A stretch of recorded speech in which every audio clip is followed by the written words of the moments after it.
এই দাদা ভোট দিতে যাই। তোর ভোট হয়ে গেছে, যা বাড়ি। কেমনে হয়েছে? মুই ভোট দিলাম না, মোর ভোট কেমনে হয়েছে? তোর ভোট আমি নিজ দায়িত্বে দিচ্ছি। কেমন মানে জাল ভোট চলে? যা তাড়াতাড়ি যা, যা বাড়ি আয় মুড়ি খা।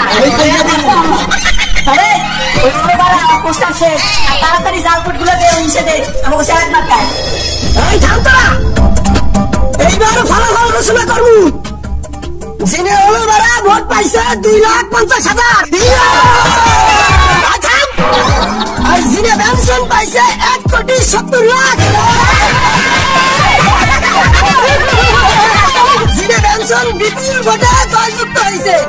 জয়যুক্ত। আমি ভোট পাইছি কত? 2.5 লাখ। এই রাতে ভোটার সংখ্যা কত? 5 লাখ। খালি 5 লাখ ভোটের আমি পড়াব 2.5 লাখ। ওই 1,70,00,000 ভোট কোন জায়গাতে পাবো? থাকতে আইছে এই ভোটগুলো। ভোটের সংখ্যা 5 লাখ, তুমি পেলে আধা। মানুষের ভোট দিছো না, তুমি হইলে গাধা।